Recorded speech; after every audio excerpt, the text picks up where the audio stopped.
Welcome to episode 87 of the Clive Barker podcast, Lord of Illusions Collector's Edition by Shout Factory.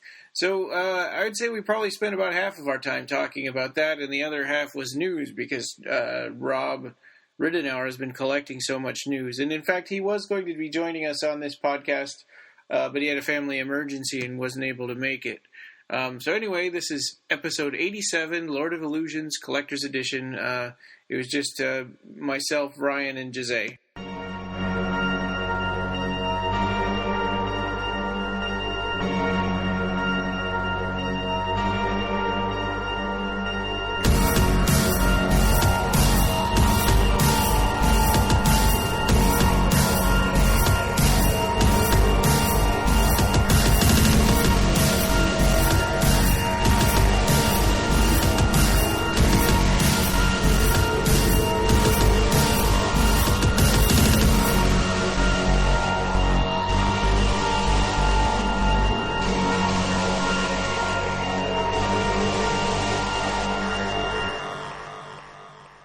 Welcome to episode 87 of the Clive Barker podcast. This is Lord of Illusions, the new Shout Factory edition of Lord of Illusions. So we did already have one episode about that movie, so we won't be probably going into the plot like, a whole lot, but yeah. This is a really early episode for us. It's like 6 o'clock for you right now. Yeah. And 7 a.m. for me. Yeah. But we do it because we love the movie. Yeah. So I guess, and one other thing, this is going to be a super news-heavy episode, and and I think part of that is because Rob has posted so much, has found and posted so much on our site that we've got. Great. So we probably should jump right into that. All right. The first one is that Nightbreed is now on Netflix, and I think it's been about a week now that's been on there. I think it was on Monday. What was the date on Monday? The 8th? Yeah, the 8th. There we go, of December. That Nightbreed, the director's cut, appeared on Netflix, and ever since then, every single day, one or two people has posted on Occupy Media and that it just showed up on Netflix. So people are still discovering that. Oh yeah. And some people are a little mad about it. I don't know why, but that. Oh yeah. That's interesting, isn't it? It's like I wouldn't have thought that. I guess because people are getting mad about anything that they feel is devaluing their limited edition. I guess so. That's probably the reason. Yeah, or maybe because they already had Netflix. I think the case for some of these people were they already had Netflix, and they bought the Blu-ray thinking that's the only time that they're going to get the director's cut. Yeah. And then, depending on whenever they bought the Blu-ray, and then all of a sudden, it hits Netflix. And they're like, oh, man, I could have saved money just watching it on Netflix. But you don't have the extras on Netflix, and you don't get to keep the disc on Netflix. So, and people were like, I paid $80 for this, and I could have gotten it for free. It's like, well, you also could have paid $20 for it if you wanted to. That's true, yeah. Yeah. But it's great. The more formats, the better. It's on iTunes, now it's on Netflix. And it's on Amazon. Instant Video. Instant Video, yeah. So it's cool. I mean, I knew this was going to happen. I mean, people were going, when is the DVD coming out? And, where are we going to be able to see this? Yeah. And it's coming out in a bunch of formats. So it's natural to assume at some point in the future that you guys in other countries outside of Canada and the United States, you're probably going to get releases there too. It might take a while, but, I honestly believe that's going to happen. So just hang in there. Yeah, I do too. I mean, I think those are the real people who have a gripe. Sure. In my opinion, not somebody who's having buyer's remorse about buying the limited edition. So anybody who's outside of Region B has a complete valid reason to want to see the movie and complain about not being able to do it legally. Yeah, if somebody bought their Lord of Illusions because they want to sell it on eBay and now it's not worth as much money. Well, good luck with that, scalpers. Yeah. Okay, so yeah, I mean, we should all be happy that as many people get to watch the movie as possible. Absolutely.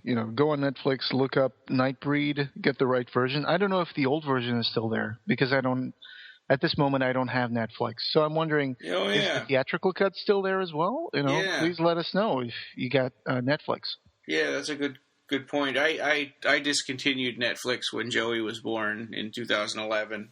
I mean, we weren't using it enough, and we were getting the Blu-ray one, so that was costing us $17 a month. Mm-hmm. So let's see. Days of the Dead Hellraiser reunion in Atlanta, 2015 has a poster signed by Clive Barker. So the Days of the Dead is a convention, like a horror convention, and there's a Hellraiser reunion happening there. They call it Hellraiser Legacy, right? They're calling this event Hellraiser Legacy. It says, hot off the press and exclusive only to Days of the Dead, Atlanta comes... I'm sorry. Hot off the press and exclusive only to Days of the Dead, Atlanta comes a very special run of DOTD Hellraiser reunion posters signed by none other than the master of horror himself, Clive Barker.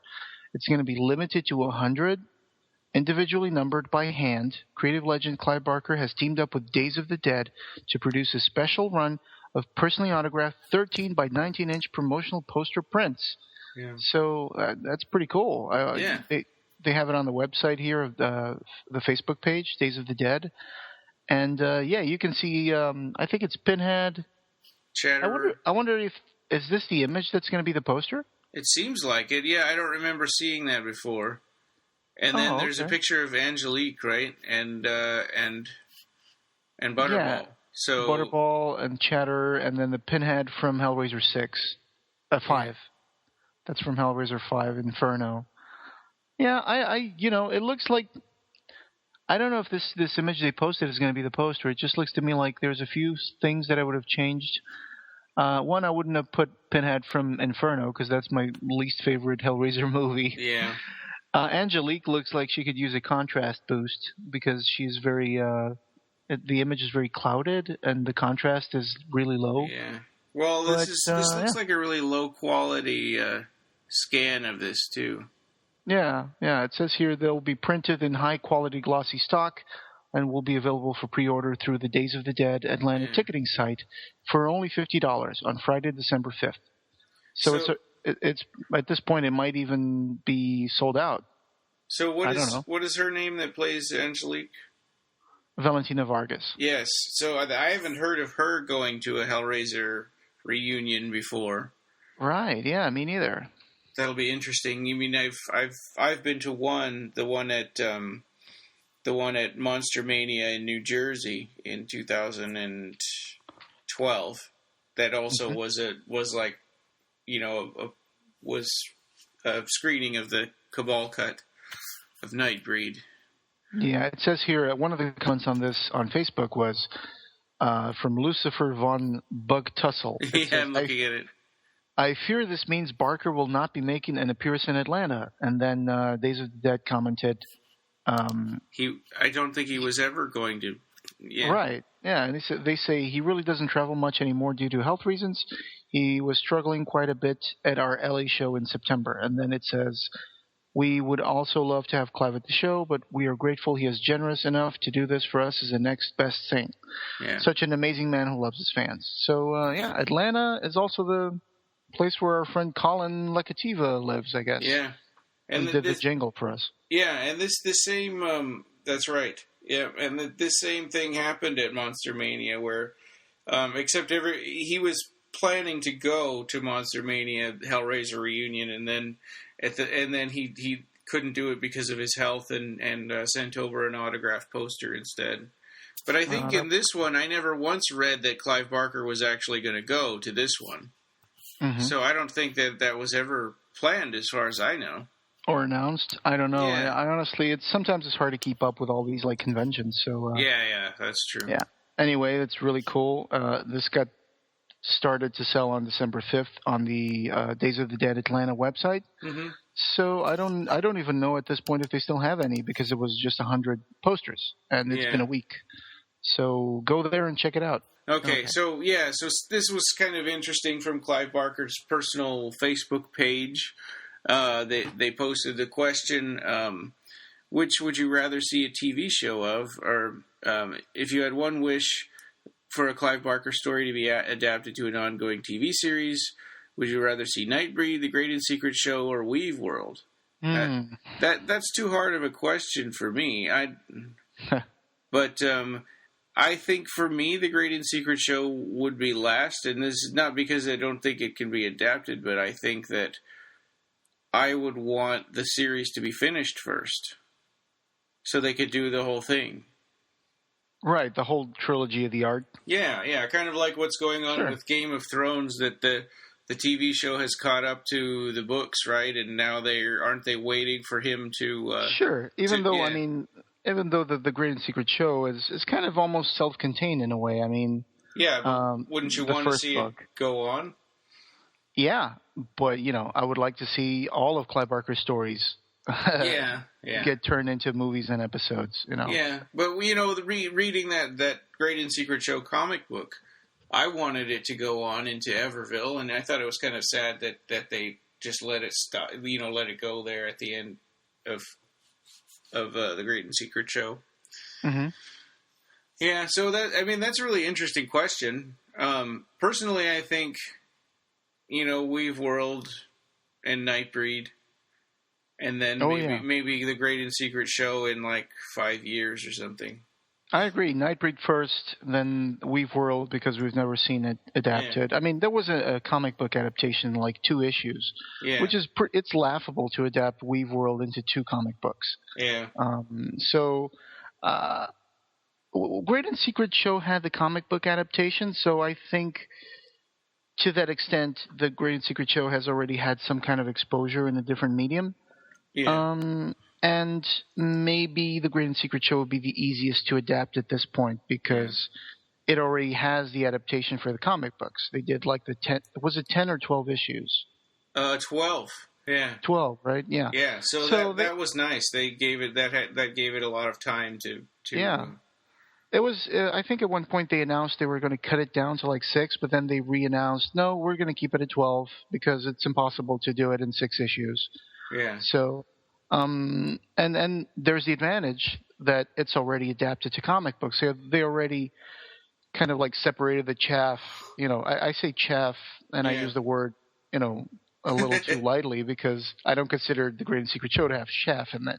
Yeah. As a story, I think every little piece there is part of a layer that makes sense in the whole. Yeah. Yeah. But in a way, it's almost storyboarded. Yeah, but it's pretty much storyboarded, so yeah. I would like to see Nightbreed at this point. Yeah. Yeah.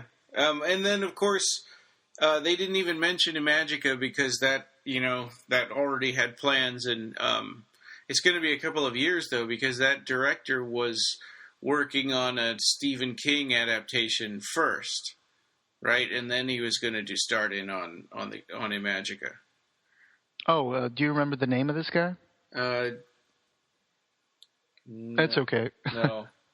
It's okay. I mean, I know that, for example, Lord of Illusions was supposed to have a TV show announced back in 2002. Yeah. I remember that. So sometimes these things just, they get announced and people start, the wheels start turning, but then either money doesn't make it into the picture, or, another project takes precedence, and then these things end up in limbo and they just fall. Well, what we can say is that this is a lot more credible than the Hellraiser TV show. Right? Oh yeah. All that, every time there's an announcement about the Hellraiser TV show, all it ever is the people who own the rights to the Hellraiser on television trying to drum up interest so that they can actually get it done, and it never happens. Like, what was that ad they had where it was like a remote control with pins in it? Yes, it was. I remember that. That was the hokiest, most low budget image Wow, I they, don't even know if I can find that anymore. When was that announced? Was it like 2008 or something? No, it was 2012 because it was 12. right at the same time as the TV series got announced, and it happened right while I was sitting in the audience to see the Cabal cut. Oh, right, yeah. They mentioned at the time, even in one of the revelatory interviews with Phil and Sarah, that there was big news about Hellraiser and Nightbreed. They were getting TV shows. Yeah. I remember that now. Sure. Yeah, and that's not the rights for the Hellraiser TV show are not owned by like Weinstein Company. No, I don't think so. It's some weird company that got them, and from Hellraiser 3, I think. Was that when it was? I think so. I think it was Larry Kupin, the producer. I don't know if he's the guy who still owns the TV rights. So, but, there's people working for the Nightbreed show right now, and Seraphin is working on its own projects as well. So I would like to see whatever they can do. I mean, any story of Clive Barker is good enough to be adapted to TV. Yeah. So there's a Revelations photojournal of Century Guild's digitization of Clive Barker's paintings, which is kind of cool. Oh, yeah. We saw this with that fancy camera setup and all the light boxes that are around. It's amazing. I mean, it's a complete archival process that they're doing. Yeah. For all these paintings. It's beautiful. Let's see. Nicholas Vince had Ann Bobby on his Chattering with Nicholas Vince, and it was a Luggage in the Crypt interview. So that's pretty neat. And I think they must have set that up, while they were in Ohio or LA. They must have set that up, to. Oh yeah. Yeah.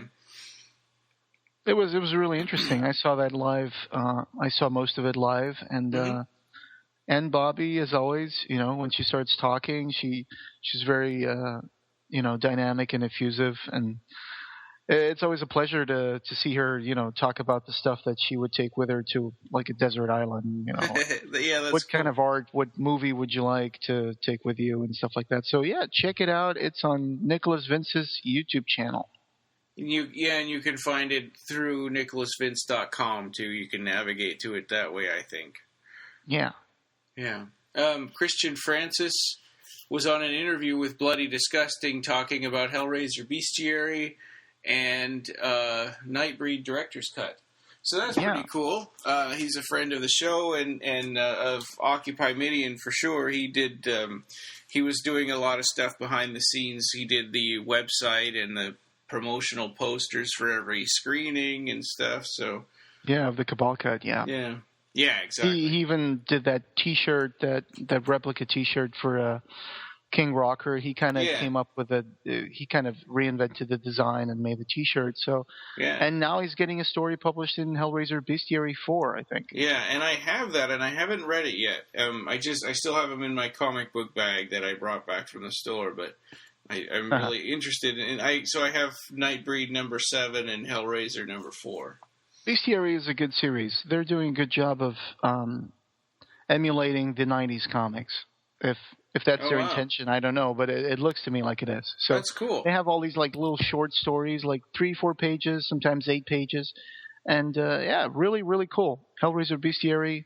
I think they finally hit it off in the right mix of continuity stories and just standalone stories. So they usually just have one story, right, that continues on, and then the other 2 or 3 are one-offs. Yeah. Yeah. Oh, okay. So supplies are limited on Clive Barker's Imaginer number 1. Over at Century Guild and I'm guessing at the Clive Barker realclivebarker.com. The art book Imaginer number 1, I guess, is running low. So if you want to go get one, I would do it soon. Number 2 is going to come out pretty soon. Well, not pretty soon, but the Kickstarter is over and it'll probably be in the summer again. Because otherwise, the only place you're going to be able to get this is probably at a super inflated price on eBay. Yeah. Yeah, so $200 or $300. Oh, that would be horrible. Mm-hmm. And you can attest to the quality of the Imaginer book. Oh yeah, it's great. I love it. I'd like to. I think probably in the beginning of next year, I'd like to maybe do an episode about it. Maybe we could have Thomas come back, and we could talk about the second one too. Oh, that would be nice. I'm sure he would love to do that. And so Rob Ridenour wasn't able to make it. He was going to be on this podcast today, but he wasn't able to make it today. So, but he this is really interesting. So he was kind of weeding through the Clive Barker page, and I think this is a weakness of Facebook, but it's really hard to see when somebody posts to the wall of a fan page. So we've had this issue with our own Clive Barker cast site too, Facebook page, is that when somebody posts to the wall, those things are hard to see. So anyway, because they're in this small box on the side. Yeah, exactly. Yeah. So Rob caught that George Roth, who played Kane on Nightbreed, he was the cop with the glasses that Shunasasi killed him. So. Yeah. So the guy who shows all the guns during the restored scene. Exactly. So he wrote this touching letter to Clive Barker on that Facebook wall, and nobody saw it. Nobody commented until Rob did. Yeah, that was great. That was great that he caught that. Yeah. Yeah, and it was basically the gist of the letter was that he would that Nightbreed was a disappointment because most of his parts got cut out, and then he found out that it was an even bigger disappointment for Clive Barker, and it was kind of a shame, and he'd hoped he could get the footage, to at least show off to his friends, that he was in this movie more. And but now he can do that thanks to the director's cut, and he's really excited about that. Yeah, now you can see him on the director's cut. Yeah. Rubbing a garrote over his lips in a sexy way. And in high definition, getting a quill through his eye, or through his glasses into his eye. Yeah. And I think he assumed that Clive Barker cut his part because he didn't like his role. Oh. I think he says that at some point. I thought that he cut my part out because he didn't like my performance. Yeah. And now I understand that the movie was just, it was taken from Clive, so... Yeah.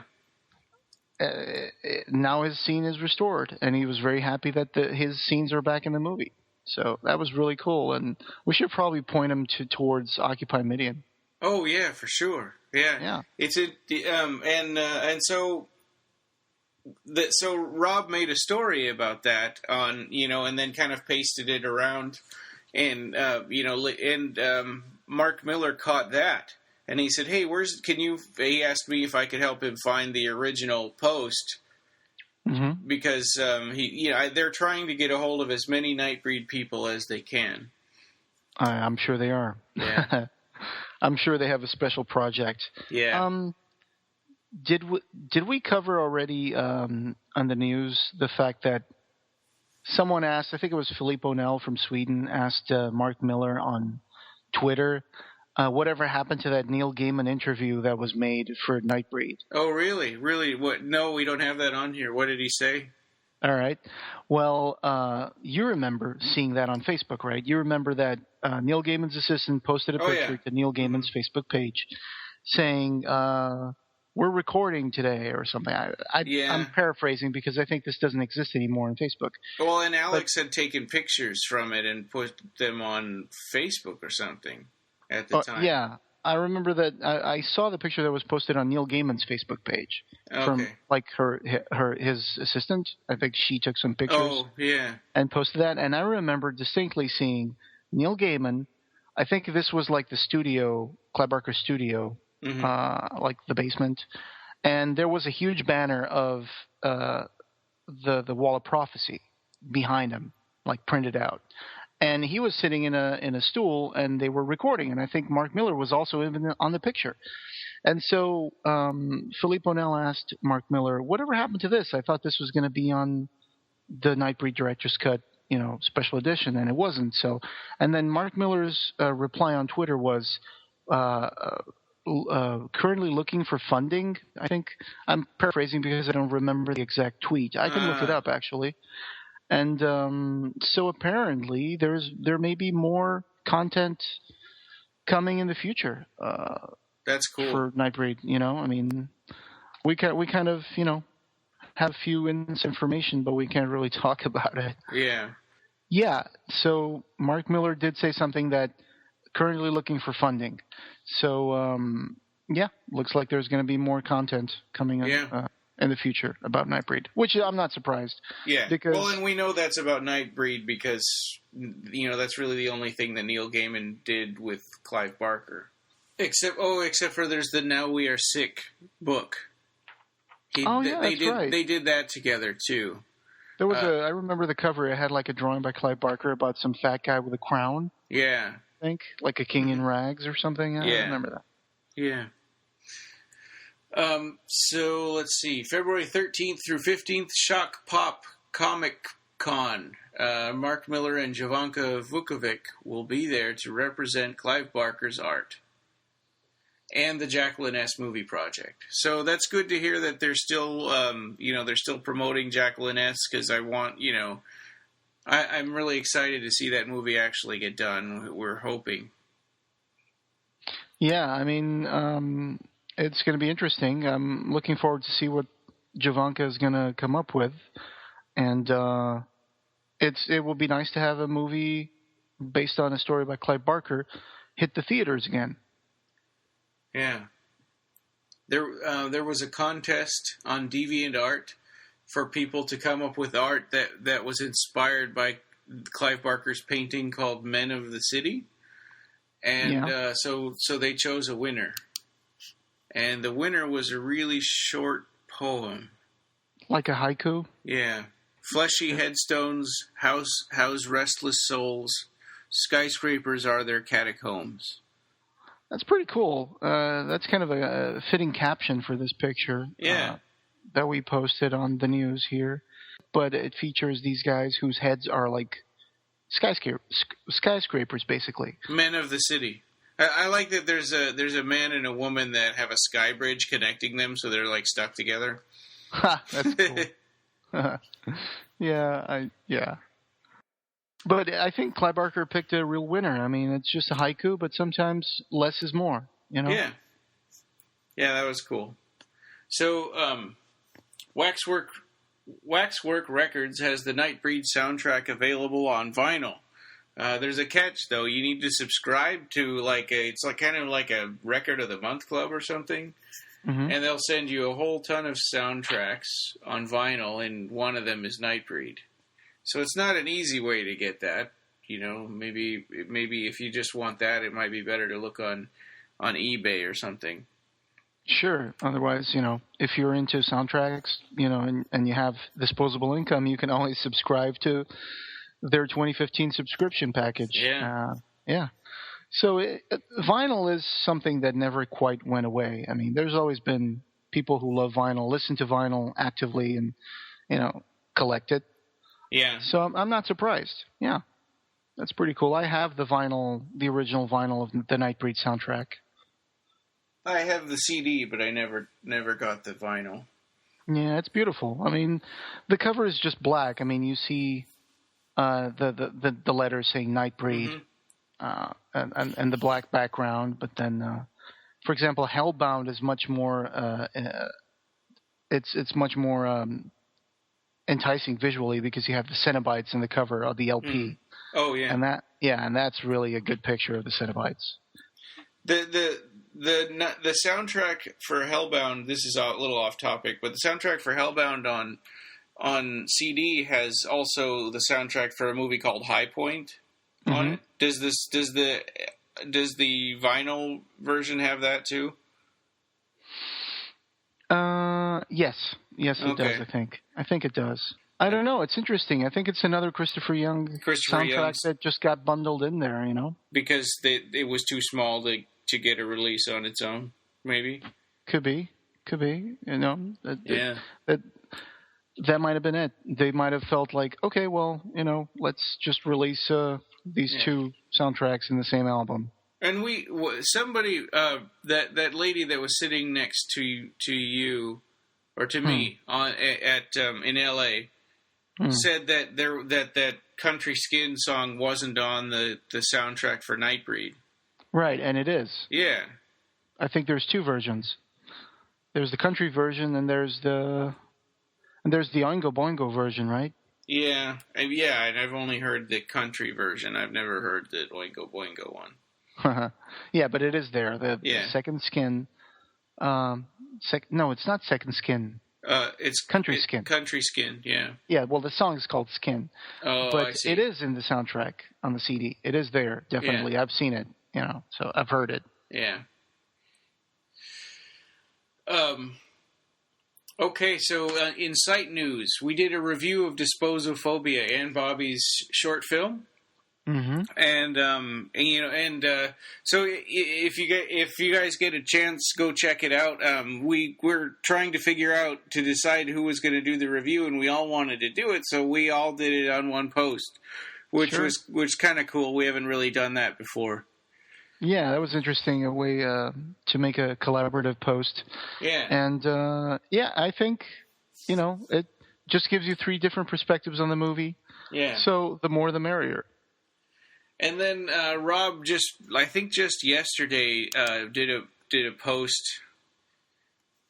I believe Clive Barker can direct another movie. So this was kind of like a feature of his, where it was just like a question to our readers and listeners out there, and say, hey, what do you think? Do you think Clive Barker should direct another movie?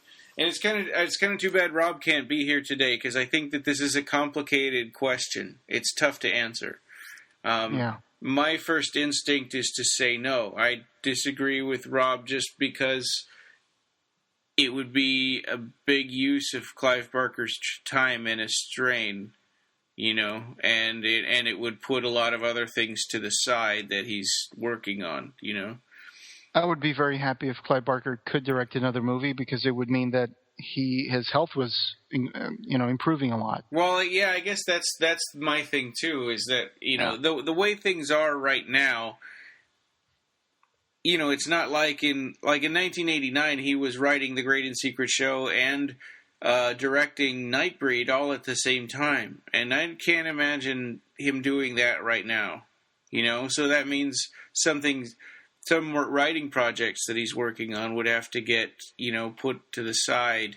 Pretty soon he's going to be 65. So he's going to get the telegram from the Queen. Yeah. And it's like every time he's working on one thing, fans get disappointed that he's not working on something else. And that's been like his whole career. So it would be the same here. It's like, well, when are you going to finish Aberrat? Or where's the third book of the art? Write the sequel to Cujo. Yeah, write the sequel to Cujo. We're never going to let that guy live that down. No. Yeah. No, I think I would love to see another Clive Barker directed movie, but at the same time, I don't know. I think he needs to finish Aberrat first. Yeah. And Aberrat is his big legacy. Yeah.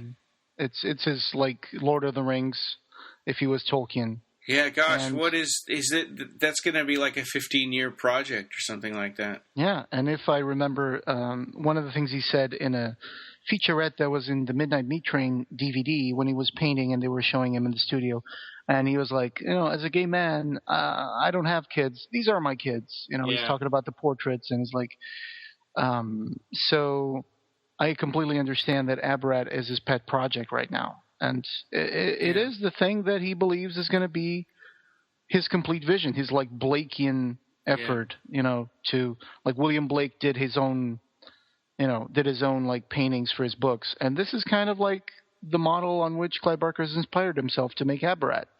He makes a complete vision. It's words and visuals. So yeah.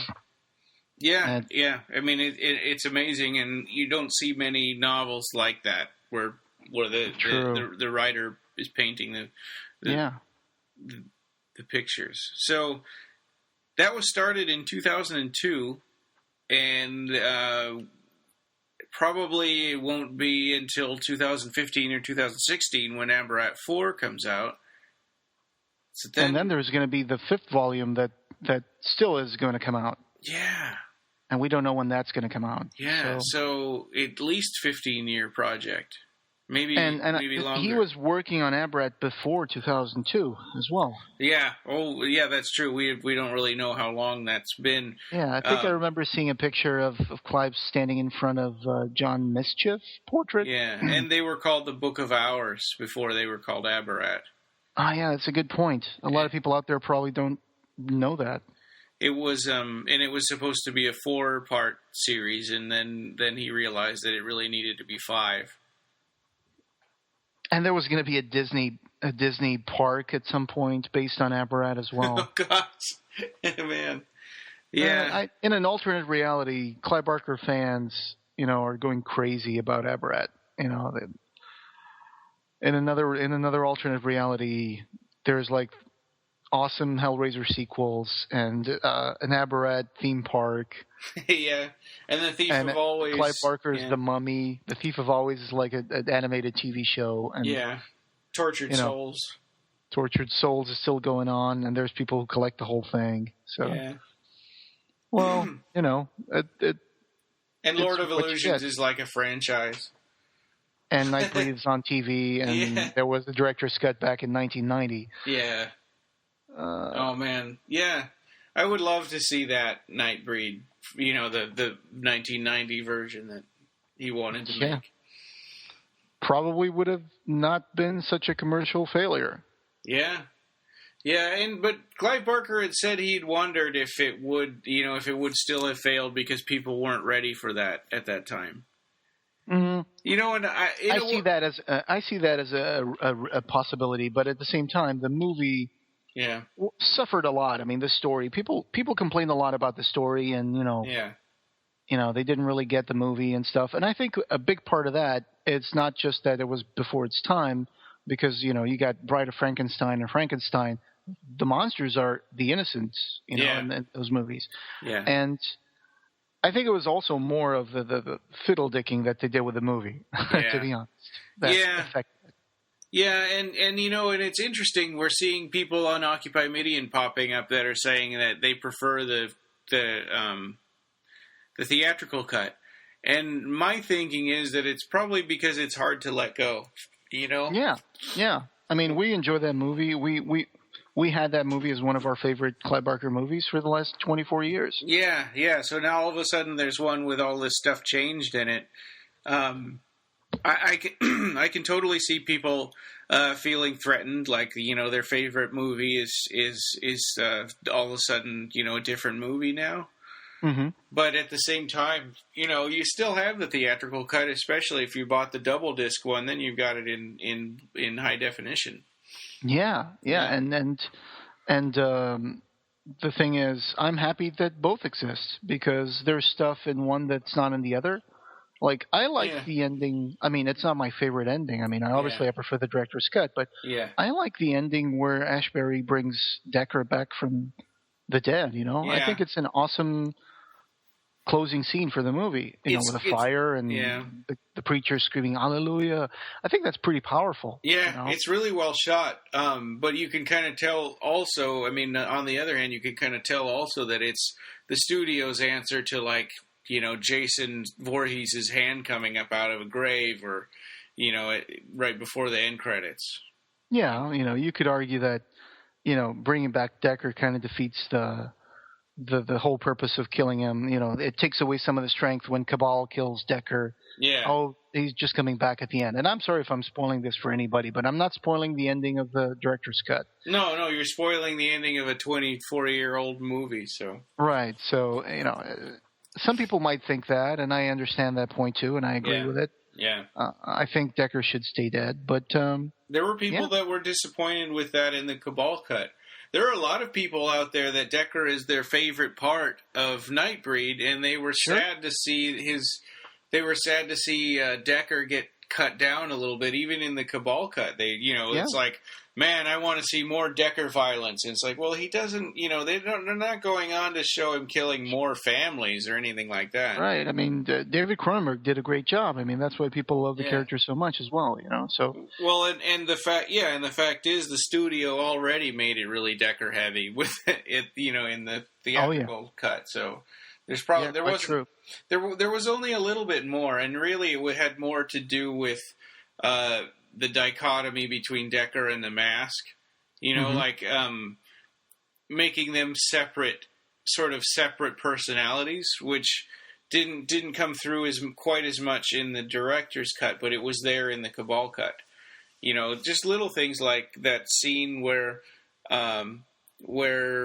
Narcisse and Boone have him sort of cornered and in the cemetery. In the cemetery, and they're arguing about who's going to kill Decker, and Decker sort of freaks out and is like, "Oh, it wasn't me, it was the Mask, and he makes me do it," and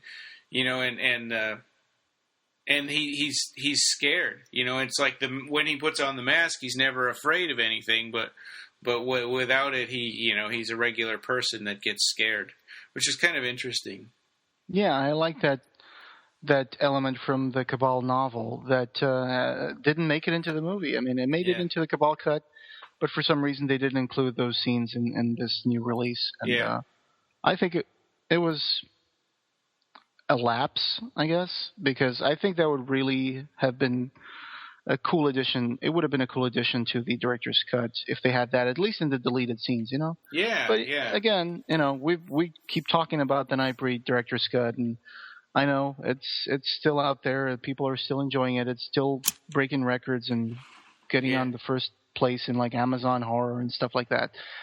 But I feel like I'm getting to the point where I already said everything I had to say about Nightbreed. Yeah. You know?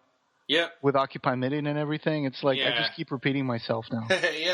Yeah, and we keep Occupy Midian around because there's still no worldwide release. There's only North American release. Yeah, exactly. And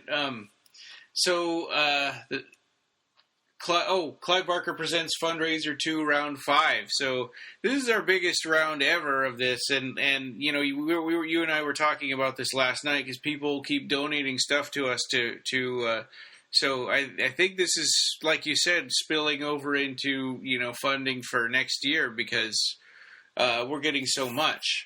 So we haven't really made a post or talked about that much about the things that we're getting for this next round, but so I'll bring it up now. So if you guys want to put in your donations to get your name into the pot, you can do that, and then we'll draw as soon as we have enough names to at least do a drawing.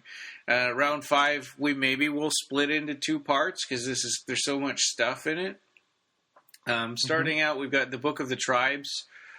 From Steve Dillon. So this was a pretty neat soft cover. The version that we're giving out is a soft cover version of this book, and it was a book that Steve Dillon had made kind of a fan tribute to Nightbreed that was only originally available if you went to see a Cabal Cut screening in Australia. Yeah, the Oz Horror Con. Yeah. Which is, you know, that's pretty neat. And so he's published it in softcover and ebook version, and he says he'll give away 3 of those. When we're talking about soft covers, we're talking about magazine form, right? I thought it was like paperback. No, I think that these soft covers are like magazines. Is that right? He kind of. Steve Dillon, when he mentions the softcover edition, he puts always in parentheses magazines. Oh, okay. Yeah. Yeah, well, that's I don't think it's bound. I think it's more like softcover, but like a magazine, like stapled. Oh, okay. I think so. I mean, he calls it magazine format, so. Yeah. The deluxe edition of Nightbreed. We actually have one of those that Rob Ridenour gave us to Oh, yeah. He generously donated it, to us because he had 2. So he was like, hey, you know, I'm going to send you guys one of my deluxe editions so you guys can donate it to a fan that helps out the podcast. Yeah, so, and cool. I've got it here with me. Let me go. I'm going to put my headphones down here for a second and go grab it so we can see the number. Okay, here we go. So it's still wrapped in cellophane, and this is number 3289 out of 10,000. So 3,289. That's pretty cool. Yeah.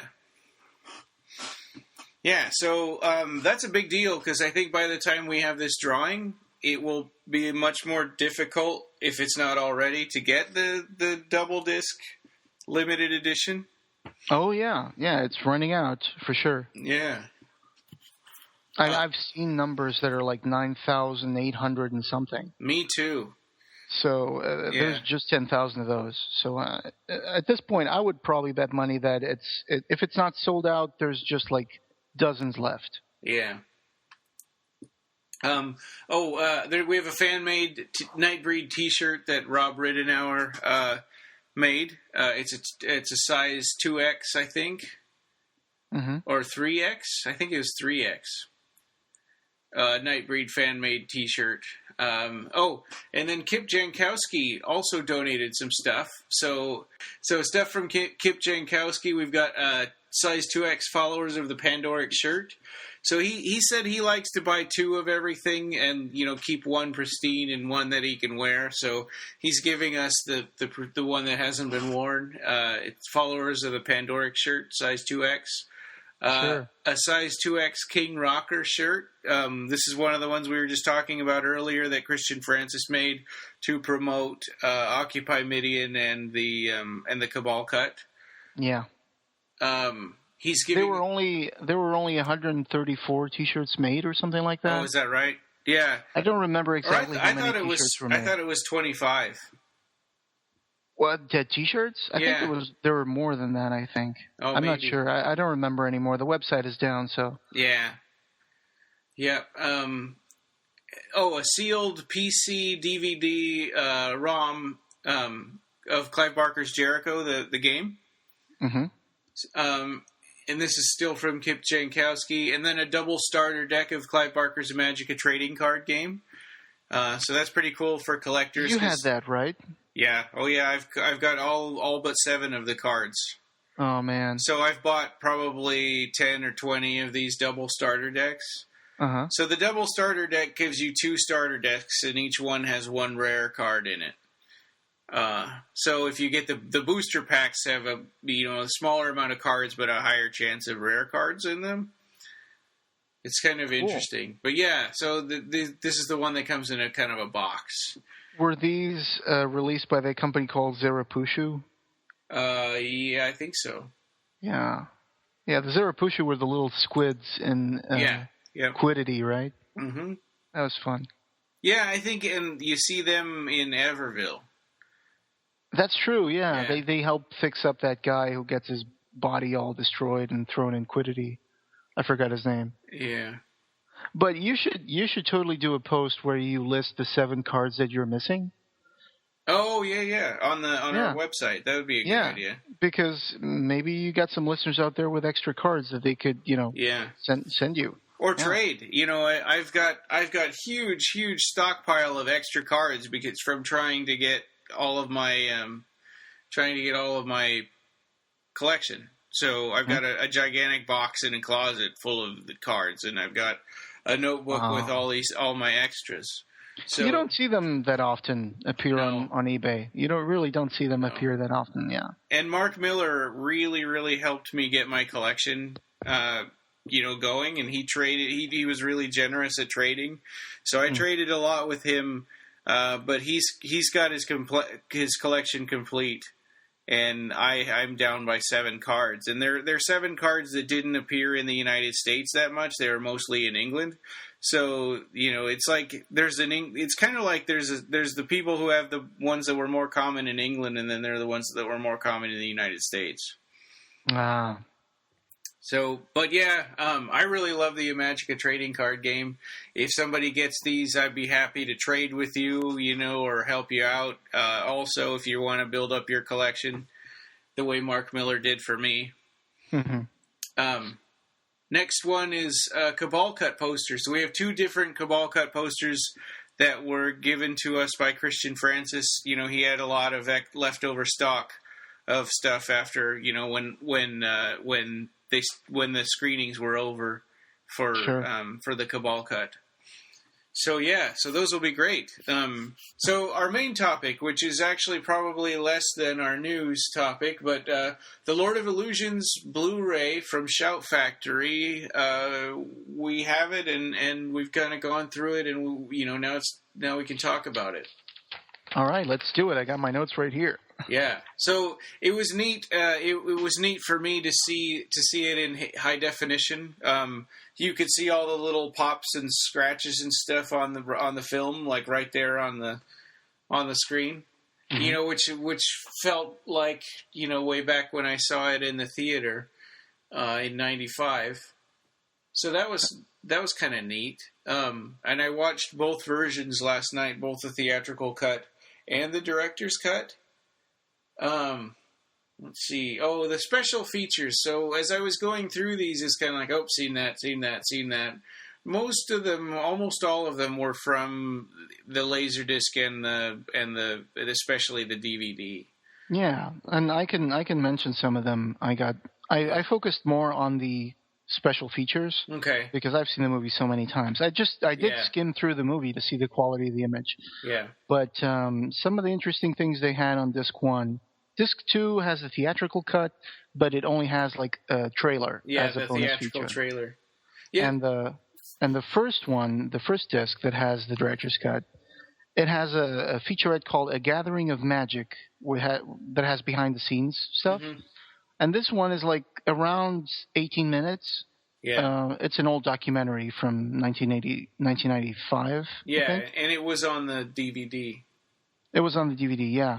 And it's interesting. I was going through the documentary, and I was listening to what they were saying, and I took a few things that I didn't know, like the mansion that Swan lives in. It's in Bel Air.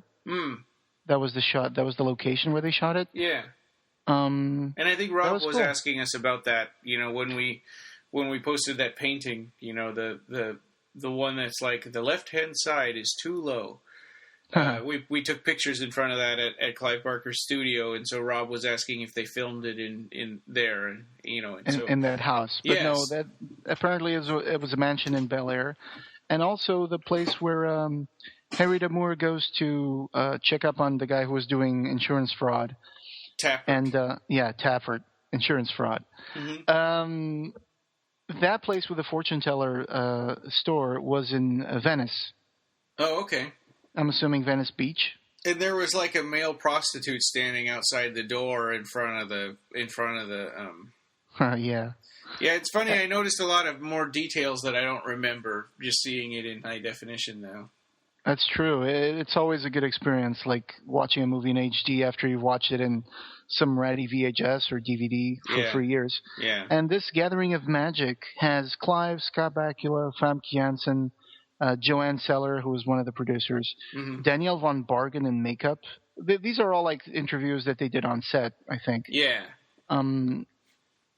They show you behind-the-scenes stuff on the musical act that appears at the Pantages Theater on Swan's last act. Mm-hmm. It's really cool. They show a lot of makeup effects, how they did it. And it's interesting that they did all of those behind-the-scenes, the interviews, and I wonder what they were shooting them for, because DVD wasn't out yet at that point. Probably Laserdisc? Well, the Laserdisc didn't have that stuff. It had the picture gallery, I think.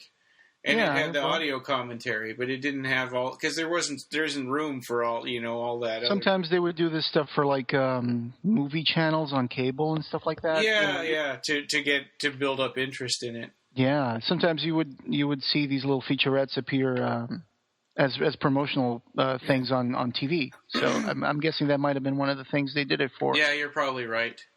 So, and the Gathering of Magic is directed by Rob Humphreys, which was... Yeah, Rob Humphreys was Clive's assistant at the time. Yeah. He also played the angel that appears in the nightmare sequence, where you see like the kid and the demon and says, "Taste the darkness, D'Amour." It's been waiting for you. The angel with the butcher knives was also Rob Humphreys. So, yeah. And then the feature before that, like as you hover over play the movie, you can scroll down and you can see a note from Clive Barker. Mm-hmm. And really what that is the liner notes that Clive wrote to go on the jacket of the Laserdisc. Sure. Yeah. Those are old notes that he wrote. He says, I've traveled a long way with Harry D'Amour. He first appeared in a story I wrote almost a decade ago now, The Last Illusion. Since then, I've recounted his life and troubled times in 2 novels and some short fiction. I've not made the road very easy for him. His destiny, it seems, is to be in constant struggle with what might be loosely called the forces of darkness, though he claims he'd be quite content investigating insurance fraud. So, yeah, it goes on for a little bit, but like you said, those were from the liner notes of the Laserdisc. Yeah. Yeah, and I thought it was going to be an introduction to the movie when I clicked on it. Me too, like Nightbreed, right? You thought it was going to be like a video. Instead, it's a video, but just with like title cards on it. Yeah, exactly. Which is all right. I mean, it's cool that they found a way to put that in. You know, that they were trying to include as much of the old material as they could, which is good because you can't fit all of those notes. I mean, I guess they could have fit it in the booklet or something. Well, they could have just made it like DVDs used to have, like a title card in the DVD menu. Yeah. They didn't have to make a video of the text, but whatever. Yeah, that's true. It's still there. It's a good introduction. But yeah, when I saw that, I thought, oh, let me watch this because it might be one of those introductions he did, like he did for the Nightbreed Director's Cut. Yeah, yeah. And I saw that. It's like, wait, I remember I just read this because when I took a picture of my Lord of Illusions collection, I saw that and I was like, and I read it again because it's like, oh yeah, I forgot that this was on here. So then seeing it, just now, it's like, yeah, I just read this. I remember that it's on the Laserdisc. They also have an original behind-the-scenes footage featurette called The Illusion of Reality. Yeah. I think this is the one that's like brand new, right? This is the one they did for this release. The Illusion of Reality? Yeah. Oh, the original behind-the-scenes footage one? Yeah, the one that's like 1 hour of footage. Oh, I think that's from the DVD also. Oh, is it? Yeah, because it's. I mean, it doesn't have any. I don't know. I mean, I thought it was because I noticed that they intercut the footage, the behind-the-scenes footage, with HD footage and HD still images. Oh, okay. Yeah, on 16:9. When I saw that it had old interviews with Clive from the set, then I figured, oh, this must be old. Yeah, and I but I didn't watch the whole thing. I think this may be new stuff that they found and included. Oh, here. Okay. Because it's 4:3 quality. I mean, it's 4:3 format, but then sometimes they jump to 16:9. Oh. And one of the things I noticed was, though, the quality for this one is not very good. The quality of this featurette is not very good. It's a little pixelized. Anything that's like straight line, it's like jagged.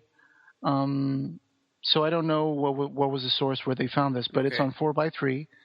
And the footage from the movie that they insert into this documentary is in HD, and they also insert a lot of still images. It's over an hour. It's 1 hour, 1 minute, and 57 seconds. Well, it won't be hard to look at the DVD and see if that's on there, but if it's over an hour, then chances are it's not on the DVD. Right. They wouldn't have been able to fit that. No, this behind-the-scenes footage is 1 hour and 2 minutes. So. Okay. And interesting. I liked it. It's, like you said, stuff they did on location at 94. Well, I would have been up all night if I'd watched that, because I watched both versions of it starting at about 10 o'clock at night. That's dedicated. You're dedicated. And so the sound on this one is 2.0. Just stereo. You get interviews with pretty much everybody, even that guy who plays Billy Who, Lauren Stewart. Yeah, and Lauren Stewart was the magic consultant. Yeah, he's a real magician or illusionist. Yeah, there's a big difference. Like Clive Barker makes it very clear in this behind-the-scenes footage thing. Yeah. He mentions that all the time. Like the illusionist, of course, he only does tricks. The magician would actually have actual powers. So there's a little thing about that in the whole movie thing. Yeah. So. Oh, and they even spelled out in a title card at the beginning of the movie. One of the things I took out of this documentary and this behind the scenes footage is that Clive, he was at his prime here when it comes to directing a movie. Mm-hmm. He knew exactly what he wanted, and you see him actually directing the actors, directing the set designers and all those people, and telling them what he wants exactly from the scene. Yeah. Like telling, okay, you're going to go that way, you're going to exit towards that camera, this camera is going to be here, and it's amazing. I mean, this is how movies are made. This is what the director does. He directs the people on set. And Clive Barker definitely was a very hands-on director. Everybody I'm was going to have to go back and watch that. Yeah, it's really good. It's really cool stuff. I saw it tonight. That's Okay. why I'm also a little sleepy here. But yeah, so it's not from the DVD. I'm going to take that off. I just assumed it was because it had, No, but okay. You gotta love the way that Clive Barker was dressed up while he was shooting the movie, like Yeah.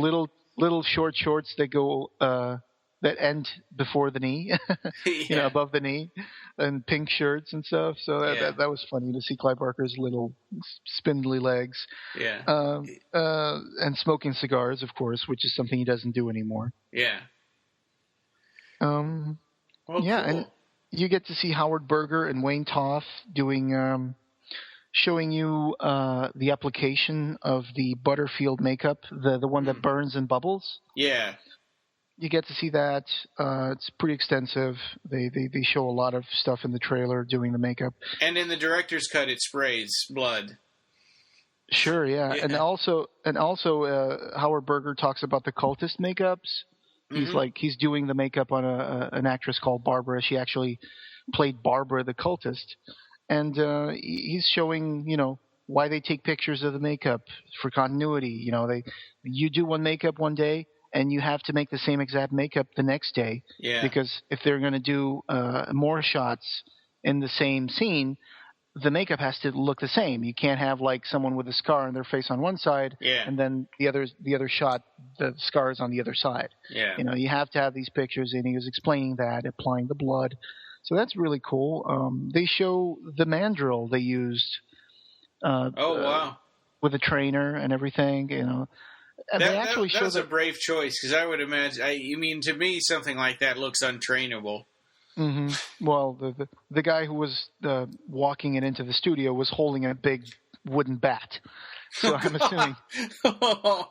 I don't think there was any animal cruelty in the movie, but when an animal like this gets mad, and they can really seriously mess you up. Yeah. So. Yeah, I was thinking as I watched the movie last night. I was thinking, I wonder what in the story. I wonder what happened to that mandrel, because he just probably they just. Probably Nix was the only one that had any control over him, and then Nix gets killed, and I guess the cultists took care of him. Maybe they're all like, not it. Not. Yeah, maybe the mandrel ended up squatting on that shack for a few years. Yeah. You get to see Kevin J. O'Connor playing, being interviewed. And he's almost in character for Swan, because he's speaking very slowly, he sounds very fragile and vulnerable. So maybe he was in character while he was doing the interview, or he was just tired. Oh, yeah, yeah. Oh. So Kevin J. O'Connor, if you've seen him in the Mummy movies, he's very funny. He's a hilarious guy. He's a very good... Wasn't he also in Stargate? I think he was. Might have been. Yeah. They talk a lot about the art direction, the set dressing, the production design. The art director was Mark Fisichella. Fisichella. And Bruce Hill. The set dresser was David Conniff, and the production designer was Steve Hardy, who was also on Nightbreed. I watched the beginning of it too, and I saw that a producer came on. A lady started talking about how nice it was to work with Clive Barker. They're probably Joanne Seller. Yeah, exactly. Yeah, and like I said, there was Lawrence Stewart, who was a magic consultant. He's also talking about magic. You get to see the Magic Castle. You get to see them shooting like the repository and stuff like that. Yeah. And what else do I have to say about this?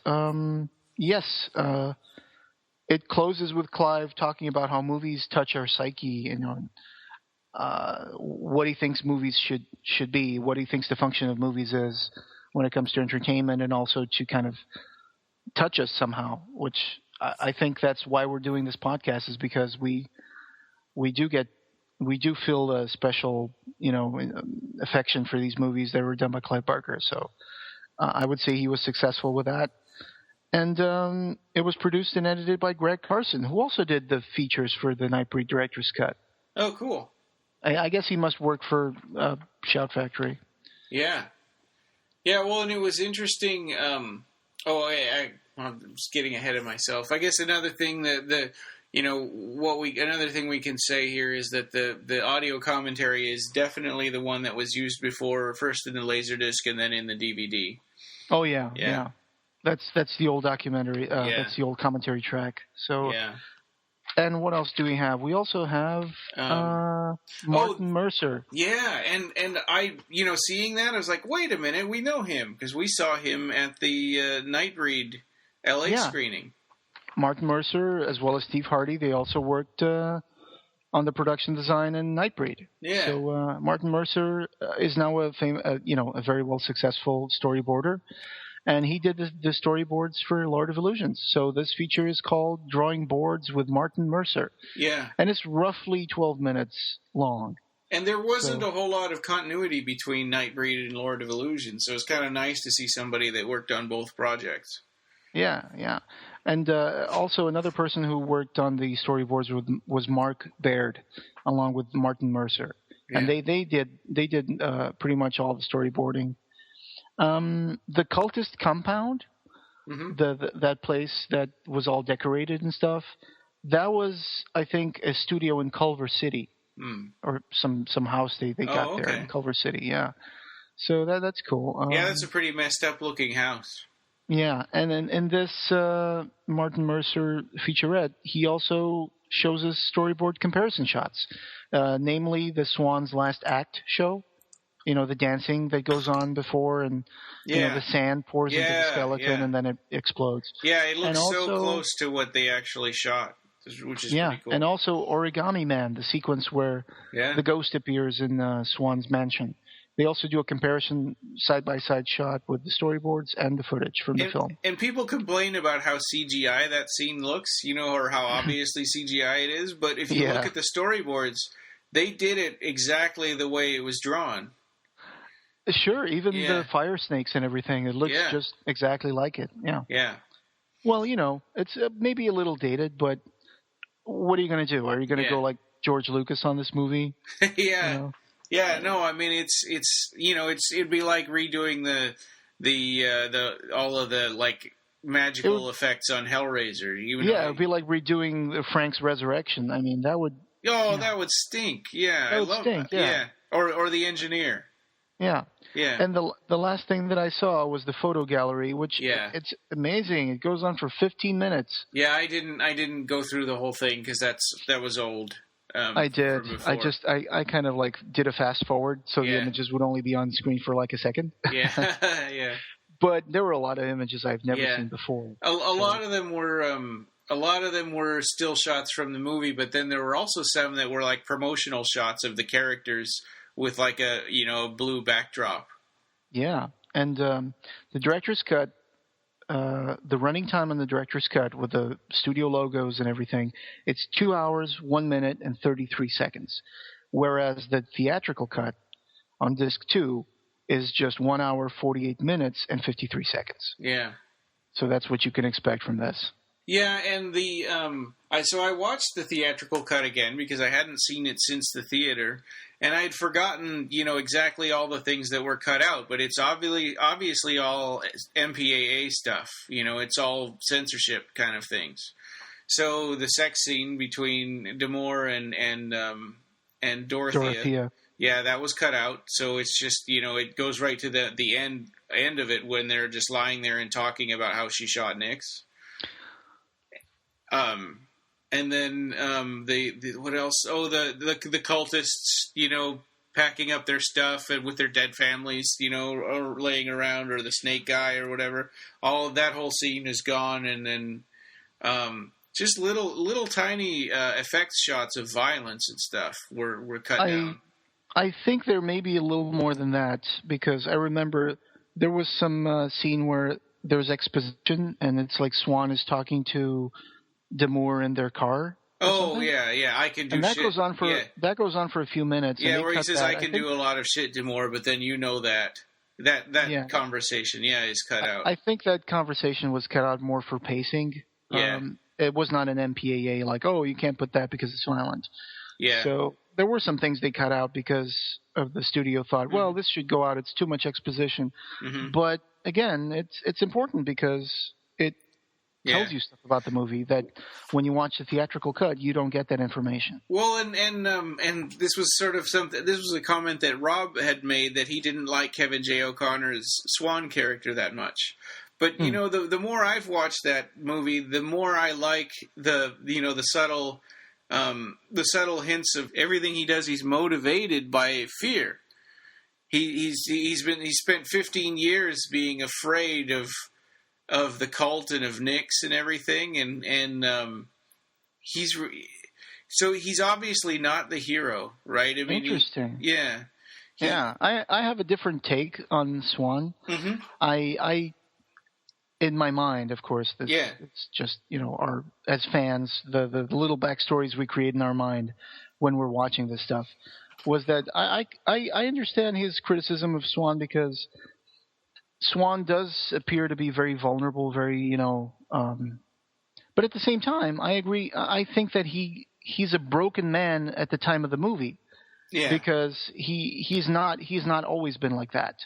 I imagine Swan being very cocky and going to Vegas and filling up casinos with shows and stuff, and being really, really like. I mean, you look at his house in the movie. You see it's pretty impressive, and it's like.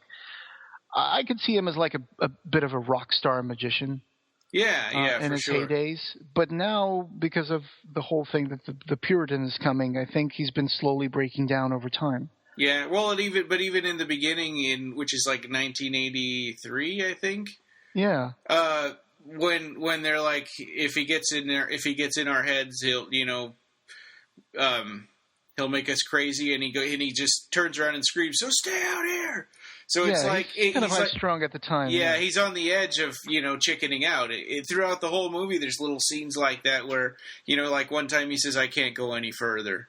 When he and Harry go in through the window, and it's kind of like he's afraid and he's selfish too, right? Like faking his own death really only protects him. That doesn't protect Dorothea at all.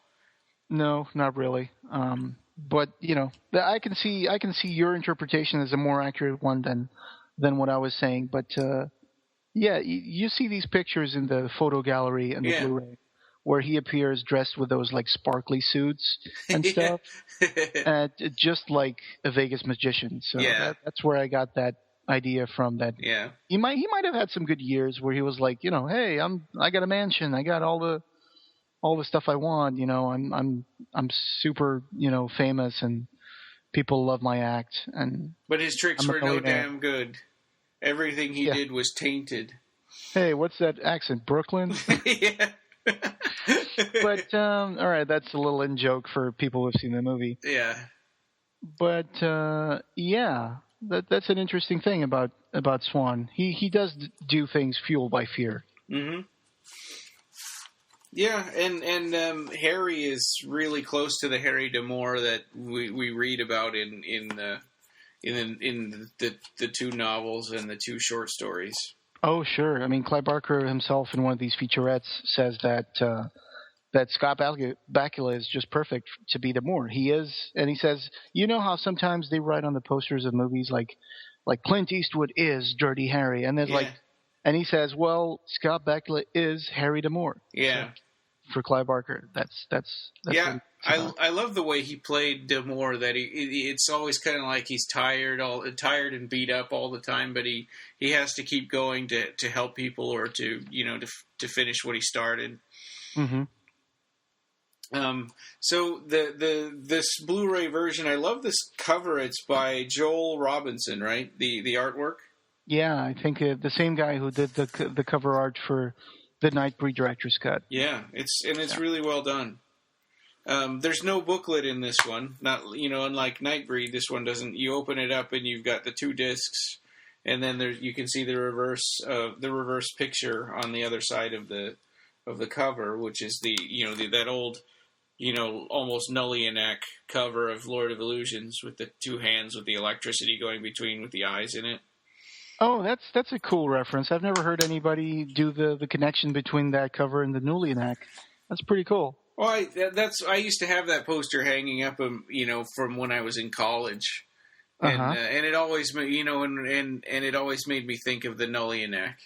Sure, it's it's not really anything that actually appears in this movie, but I have a confession to make. Actually, no disrespect to Joel Robinson, but one of the first things I did when I got to Blu-ray was I flipped the cover. Oh, really? To put the yellow cover in the front, because I really love that cover. So. Well, and it makes sense to do that too, because the outer box is still the Joel Robinson, artwork anyway. Sure, it's just my personal preference. Yeah. So. The Scream Factory did a great job. They gave this a new high definition transfer for the director's cut, and they also did. I think did they also do a high definition transfer for the theatrical? Or yeah, they did. Okay. That part of it's the same. So it's a 1.78:1 ratio, 1080p, 24 frames per second, AVC MPEG-4 encoded. So go check it out. I mean, I love the clearness of it. At the same time, like you said, you can still see the film grain, the little pops and little things that sometimes appear, but it's beautiful. It doesn't have any ghosting that I could see. It doesn't have any. No. Nightbreed does have a little bit of ghosting in some parts. Some parts are super clear, and then other parts are just a little blurry and a lot of grain. But that doesn't happen with the Lord of Illusions. It's pretty much all clear. You get to see the film grain, and I love the sound. I mean, it plays lovely in my sound bar here. So. Yeah. Well, you put notes here about television. Oh! This was when the thing I mentioned before, that at one point they were trying to do a show for Showtime and MGM in 2002. It was going to be based on the characters. It was going to be written by Rick Ramage, and producers would be Clive Barker and Joe Daly. But this was one of those projects that never happened, I guess. Yeah, and this is like one of 3 other Lord of Illusions things that was supposed to happen that didn't. Yeah, like The Great Unknown or whatever. Yeah. So, and we're talking about this movie. We're giving it a review, and we're talking about this edition. And it's not even going to be released until December 16, which is next Tuesday.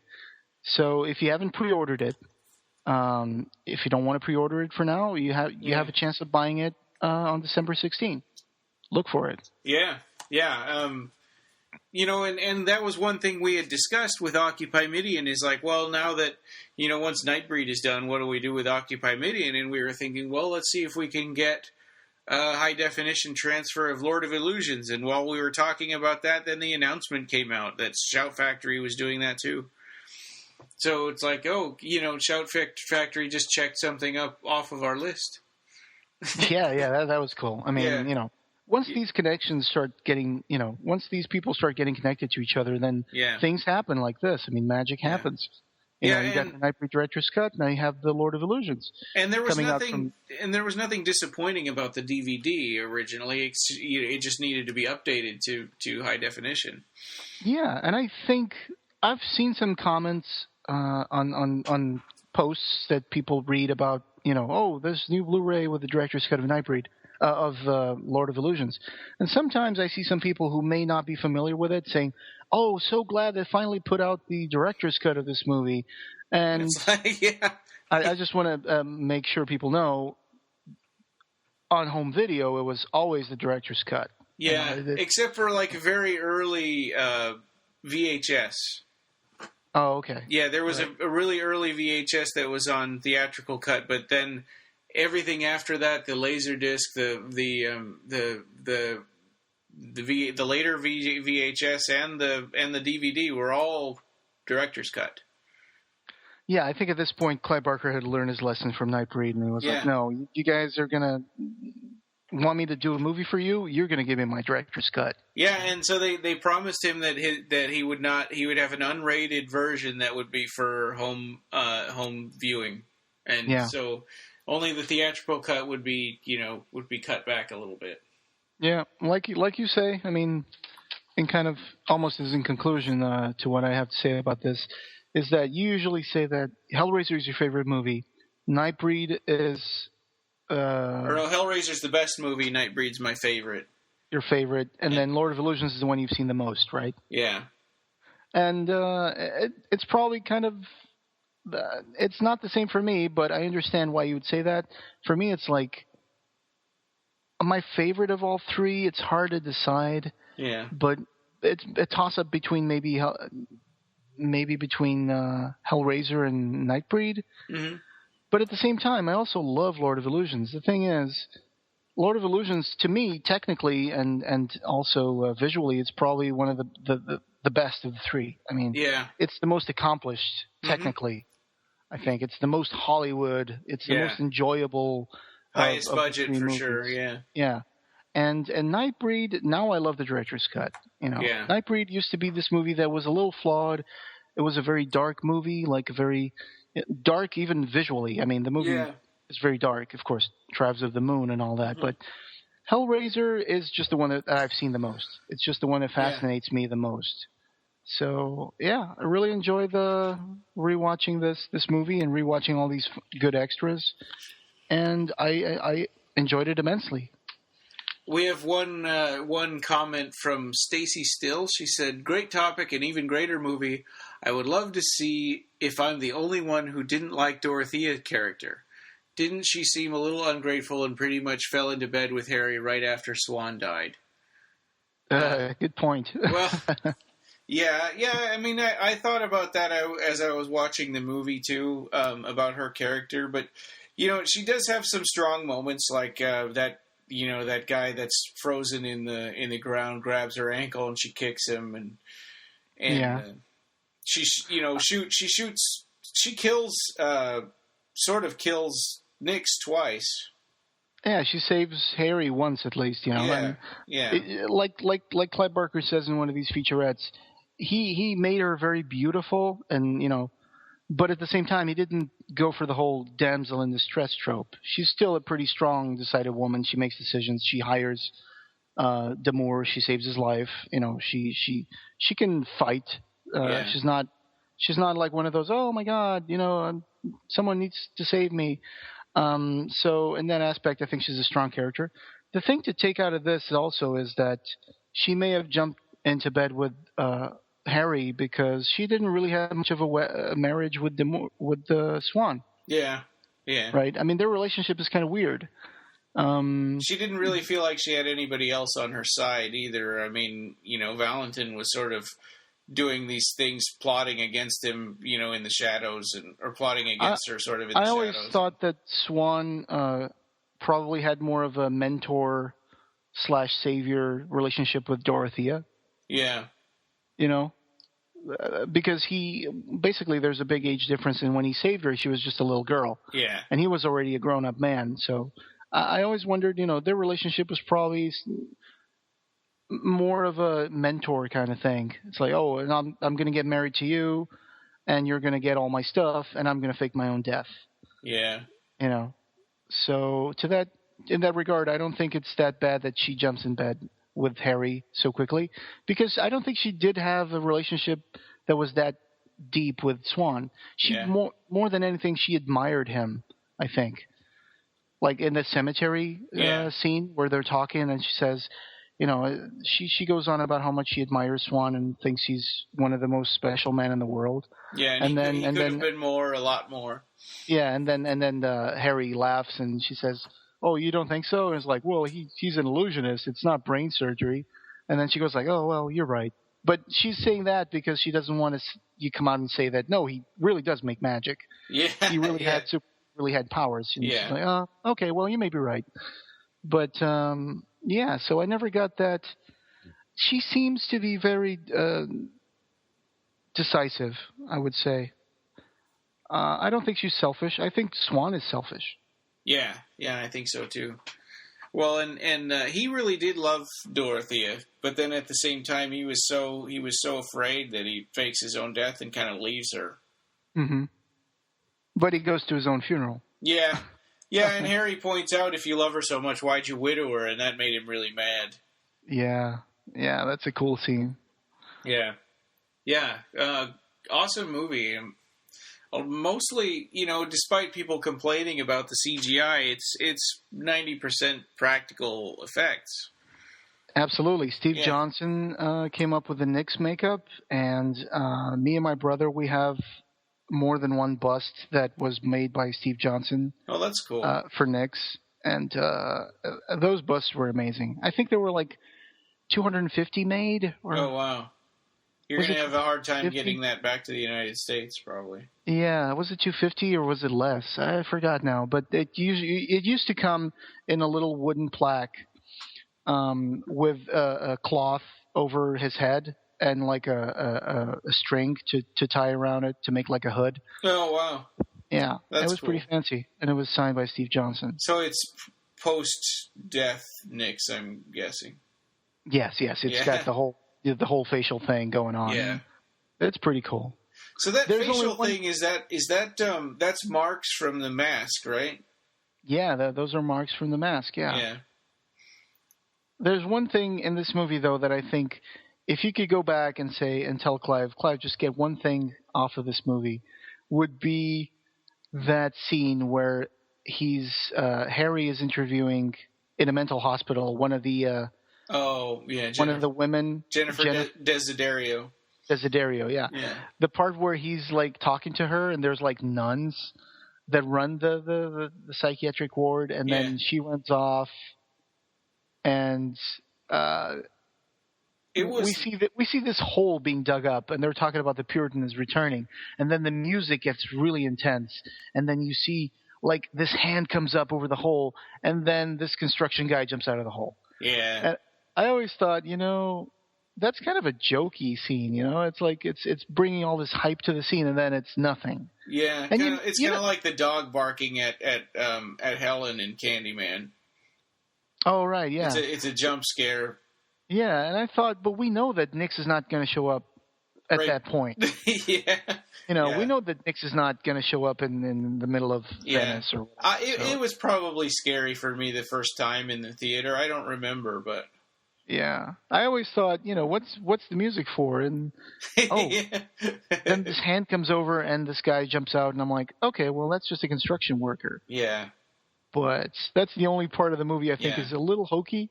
Apart from that, everything is awesome. I was really annoyed with the nuns. It's her fault that Jennifer Desiderio gets killed. Oh yeah, she gets really aggressive towards Harry. She jerked. Harry's holding her so that she won't run out into traffic, and the nun jerks him away and like pushes him and says, "I'll take care of her for now." It's like, no, you won't, because you're letting her run away. Yeah, and of course you hear the old like. Yeah, and then her body is like underneath the wheels of the car. Yeah, but anyway. So, I love this movie. I mean, it's very different from The Last Illusion, but we're not going to go into that. Yeah. And I did get this feeling when I was watching the behind-the-scenes footage where Clive is directing Danielle von Bargen. Almost like I was seeing Pinhead in a different incarnation. Do you get that idea? Do you get that idea that there's a duality between Pinhead and Nix? A little bit, yeah. I guess if you combine Nix or if you combine Pinhead with like Mamoulian. Yeah, exactly.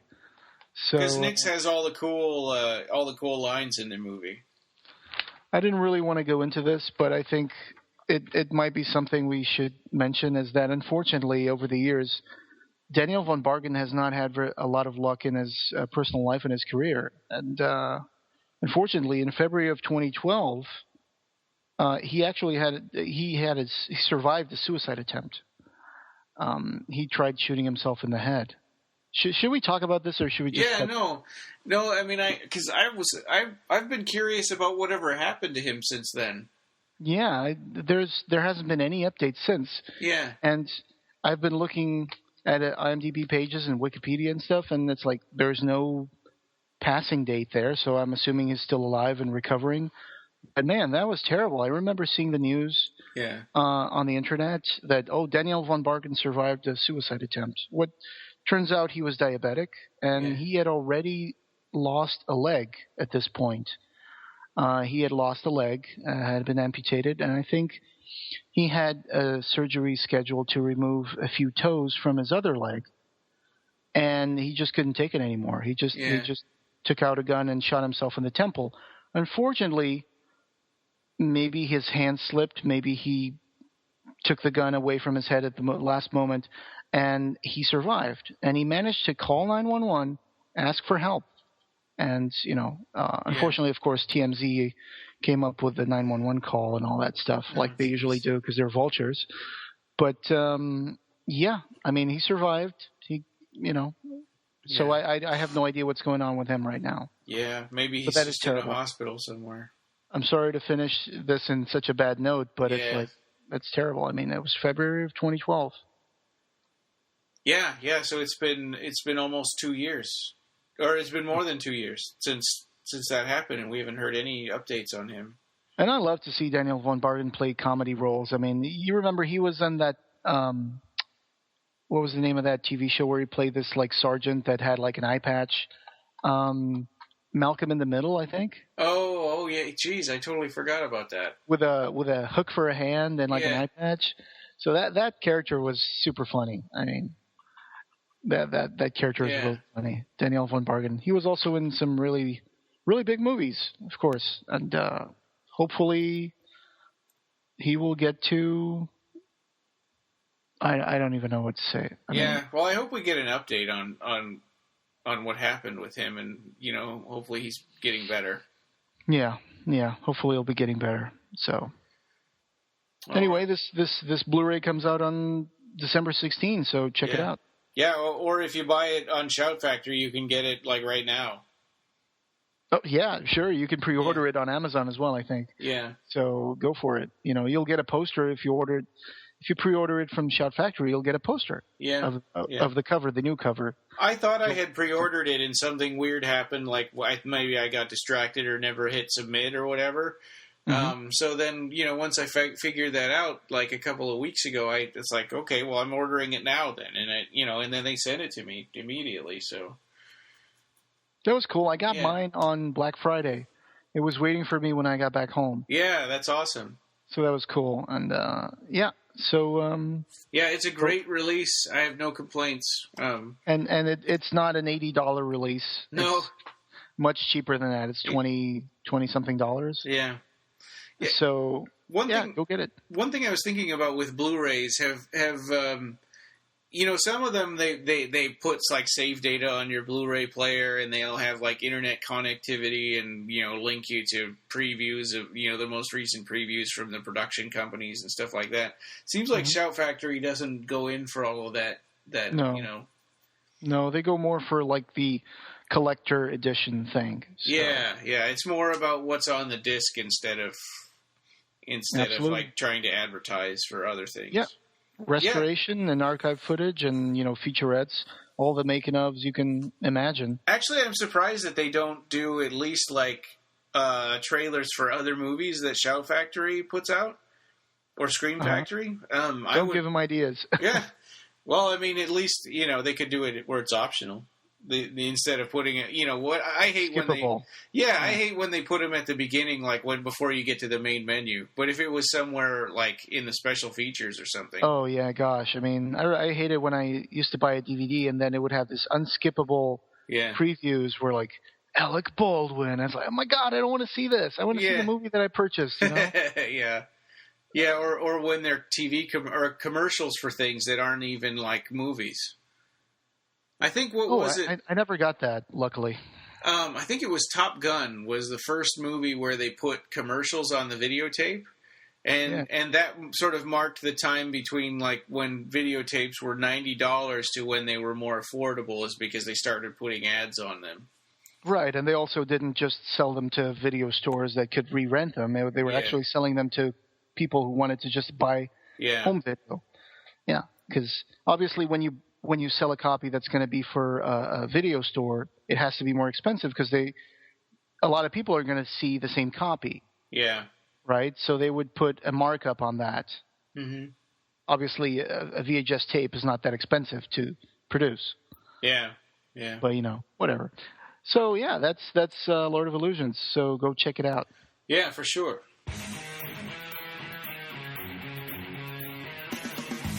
You can reach us on the web at www.clivebarkercast.com. Leave us a review on iTunes. We're on Podomatic, Xbox Music Store, TuneIn Radio, Stitcher, Double Twist, BlackBerry, and Pocket Cast. Like our page on Facebook and join the Occupy Midian group. On Twitter, we're at BarkerCast and at Occupy Midian. The forum is www.clivebarkerfans.com/forum. Opening theme by Colin Lakativa.